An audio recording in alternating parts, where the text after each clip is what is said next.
Salut, je suis Vincent Lopez et je te présente Ensemble Impactons Demain, un podcast qui te parle de demain, de durabilité, mais pas que, et pas comme tu l'imagines.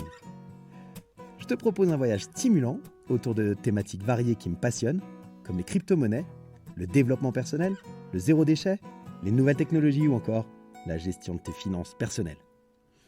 Quel que soit le domaine, je décortique les actions de notre quotidien en les analysant sous le spectre de leur impact sur le monde de demain.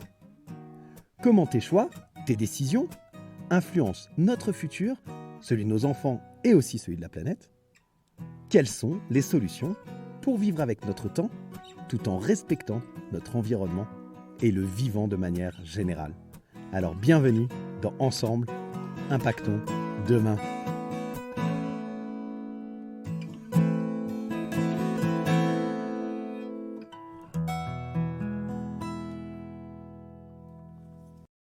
Salut la communauté des curieux intelligents, j'espère que vous allez bien. On se retrouve aujourd'hui pour notre deuxième épisode de notre série sur l'impact et l'influence des podcasts sur le monde de demain. Avant de commencer, je voudrais remercier très sincèrement un ami, Pierre. Merci pour le travail que tu as fait. J'espère que vous avez apprécié les riffs de guitare de l'intro, une introduction mélodique qui correspond parfaitement à ce que j'aurais pu avoir en tête. Je n'ai pas son talent créatif. Et donc, il a passé du temps pour ça. Donc voilà, je te remercie infiniment, Pierre. Et vraiment, c'est top ce que tu as fait. Voilà, c'était le petit moment dédicace. On attaque. Donc, la semaine dernière, je t'ai raconté comment le podcast, il a émergé au début des années 2000 avec l'arrivée de la technologie du flux RSS et comment il est vite devenu hyper populaire. En moins de 20 ans, on est passé de 3000 émissions disponibles à presque 1 million d'émissions de podcasts disponibles aujourd'hui et une écoute qui n'arrête pas d'évoluer. Je t'ai démontré comment la place grandissante de ce média fait qu'il impacte de plus en plus l'industrie médiatique en impactant de nombreux aspects liés à celle-ci tels que la création de nouveaux modèles commerciaux, l'expansion du marché audio avec notamment l'évolution des méthodes de distribution et l'apparition de nouvelles formes de publicité. Et je t'ai également parlé des nouvelles opportunités pour les créateurs de contenu indépendants et l'intérêt grandissant des grands acteurs du secteur médiatique à se lancer dans la production de podcasts. Et donc, comme je te l'ai dit, je t'ai expliqué comment ils deviennent un moyen innovant et efficace pour les annonceurs de toucher un public cible avec des publicités dédiées. Aujourd'hui, on va parler de l'impact sur la culture populaire, lié également à la consommation de contenu audio dont je t'ai parlé rapidement la semaine dernière. Je pense vraiment que le podcast il est en train de se créer une place de plus en plus importante dans ce que j'appelle la culture populaire. Et justement, avant d'aller plus loin, je vais définir ce que moi j'entends par culture populaire.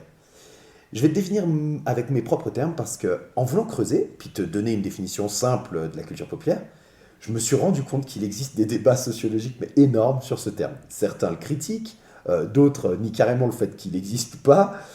Et puis pour les définitions, il y en existe un nombre impressionnant, toutes plus complexes les unes que les autres. Pour que tu te rendes bien compte, je te donne un exemple. J'ai trouvé un auteur qui s'appelle John Storey, qui est professeur émérite à l'université de Sunderland et qui a écrit un certain nombre de bouquins.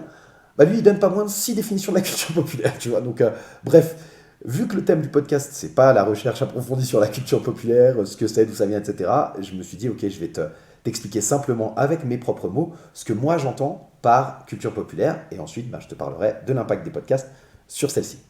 Donc quand je te parle de culture populaire, je te parle à la fois des arts, tu vois, la peinture, le cinéma, la littérature, la musique, la sculpture, l'architecture, le théâtre, etc. Enfin voilà, et des divertissements de manière générale, également de la politique, également des sports, enfin bref, et également des croyances et même certaines valeurs, tu vois, qui sont en fait largement partagé et apprécié par un très grand nombre de personnes.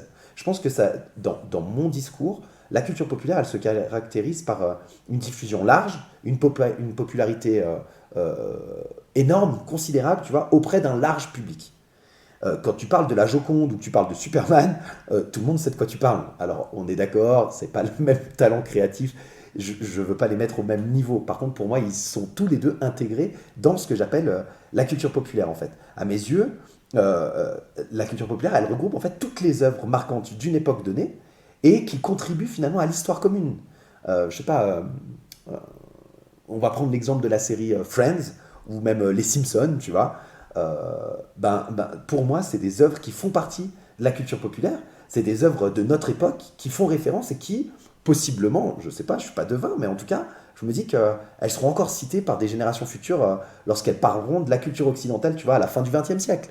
Au niveau musical, on pourrait prendre l'album de Michael Jackson, l'album Thriller, qui est adoubé par la critique. C'est un peu la même chose, tu vois. Après, si tu veux mon humble avis, je mettrai aussi l'album de Metallica, tu vois, le Black. Mais ça, c'est que mon avis personnel, bien entendu. Bref, donc voilà. Pour moi, la culture populaire, c'est tout ce que les gens ils regardent, ils lisent, ils consomment, l'art, le sport, la politique, même les mythes, etc., etc. En fait, elles façonnent notre société. Et donc, c'est tout ça que j'englobe dans la culture populaire. Je n'y vois pas du tout une connotation négative comme certains peuvent le voir. Je vois vraiment tout ce qui influence la culture dans laquelle on a évolué, qu'elle soit passée et qu'on l'ait encore aujourd'hui, tel que l'art de la Renaissance, etc., tu vois, qui est ancré dans notre histoire, entre guillemets, ou cette culture qui se crée aussi avec l'avènement de la télévision, avec les séries télé, avec le cinéma, qui est devenu le septième art, comme on dit, etc., etc. Tout ça, pour moi, c'est la culture populaire. Après, bien entendu, c'est mon regard, et tu as le droit de ne pas être d'accord. Hein. N'hésite pas d'ailleurs à partager ton avis dans les commentaires. Je suis assez convaincu que les débats et les confrontations d'idées, c'est ce qu'il y a de plus sain. Alors n'hésite pas, dès le moment où c'est fait avec respect et ouverture, vas-y, lâche-toi. Donc voilà pour ma définition, et en se basant sur cette définition de la culture populaire, je crois sincèrement que les podcasts ils sont en train d'impacter de manière considérable la culture populaire, et je t'ai sélectionné 4 grandes façons qui sont aussi liées à la consommation de manière générale du contenu audio. Et ces 4 façons, à mes yeux, sont celles qui représentent le mieux l'impact que le podcast a sur cette culture populaire et donc sur le monde qui est en train de se créer, que nous sommes en train de créer finalement. Comme je te l'ai dit la semaine dernière, il y a une croissance de la consommation du contenu audio qui est énorme et le podcast n'y est pas étranger, ça c'est sûr. Ils ont stimulé la croissance générale de la conso du contenu audio en offrant en fait finalement, en t'offrant à toi, à moi, une plus grande variété de choix et en renforçant les engagements avec les contenus audio. Et ça, ça fait que pour le premier point que je t'ai sélectionné, il y a une promotion finalement maintenant d'une diversité, tu vois, de voix. Le podcast, il offre une plateforme, si on veut, pour une variété de perspectives et des voix différentes qui permettent à des groupes sous-représentés d'habitude de s'exprimer et de partager leur histoire. Aujourd'hui, t'es passionné de voyage, tu vas pouvoir trouver des gens, tu vois, un couple qui voyage avec le sac à dos en backpacker, en dormant chez l'habitant, etc. Si c'est le genre de voyage que tu aimes, tu vas pouvoir trouver un podcast là-dessus. A contrario, si tu as envie d'un truc hyper luxe, voyager en business class, aller dans des hôtels 5-6 étoiles dans certains pays, etc., tu vas trouver des podcasts là-dessus. Et ça ouvre une diversité de points de vue et une diversité de voix et de perspectives qui n'existait pas avant. Tu avais, je sais pas, des magazines sur le voyage qui existaient. Par contre, ça allait être à peu près une ligne éditoriale qui était plus ou moins la même en fonction des magazines, entre guillemets, quoi. Hein. Je mets bien sûr des guillemets à ça. Mais voilà, pour moi, il y a vraiment ce côté-là où ça permet à des groupes sous-représentés de s'exprimer, de partager leur histoire. Et ça aide à renforcer finalement la diversité de cette culture populaire en donnant une voix à des personnes qui n'ont pas toujours été présentes dans les médias traditionnels. Ça, pour moi, c'est le premier point. Ensuite, cette offre de contenu qui est plus variée et personnalisée, avec une variété de sujets, de formats, etc., qui te permet finalement de trouver des contenus qui correspondent à tes centres d'intérêt, ça a stimulé la demande de contenu audio personnalisé et ça encourage les gens à explorer aussi de nouveaux sujets. Et puis, ça permet également, et c'est le deuxième point, la diffusion de nouvelles idées. Donc, tu as des experts, des célébrités, des personnes publiques, disons, qui vont être experts dans un domaine, qui aujourd'hui, ils peuvent exposer, je vais y arriver, leur opinion et débattre en fait de questions importantes de manière très simple, très rapide, sans avoir à se plier aux jeux de médias traditionnels qui vont donner une ligne éditoriale et qui vont sélectionner finalement les sujets sur lesquels ils ont envie de faire une émission ou pas pour pouvoir faire marcher l'audimat. Aujourd'hui, n'importe qui, quel que soit le sujet, va pouvoir aller amener sur la place publique des nouvelles opinions, des débats importants, et ça, à mes yeux en tout cas, ça permet aussi l'évolution de cette culture populaire qu'on est en train de créer. Ensuite, il y a pas mal d'études qui montrent que l'engagement des auditeurs qui écoutent des podcasts, c'est un engagement qui est plus profond, disons. Les podcasts sont souvent considérés comme plus engageants que d'autres formes de contenu audio parce qu'ils permettent aux auditeurs de se plonger profondément dans un sujet et puis de découvrir d'autres perspectives sur ce sujet, d'autres voix et pas une seule voix qui va te dire ok, l'écologie c'est bien, c'est comme ça, etc. Non, il va y avoir, tu vas avoir des climato-sceptiques qui vont pouvoir s'exprimer dans un podcast, tu vas avoir des écologistes très engagés, presque extrémistes, tu vas avoir des gens plus tempérés, il y en a certains qui vont te dire que l'écologie aujourd'hui c'est un ralentissement, une baisse de la croissance, d'autres qui vont dire qu'on peut faire de l'écologie en gardant un certain niveau de croissance, etc. etc. Et tous ces points de vue peuvent s'exprimer de manière très facile, comme si tu avais un débat télévisé avec différents acteurs, mais en fait chacun amène son propre sujet, et ça permet finalement, c'est le troisième point important pour moi, la création de communautés. Tu vois, c'est exactement la raison pour laquelle j'ai fait ce podcast, c'est que tu peux créer des communautés en ligne autour de thématiques, de thèmes communs, qui permettent finalement à des gens de se connecter et de discuter avec d'autres personnes qui partagent les mêmes intérêts.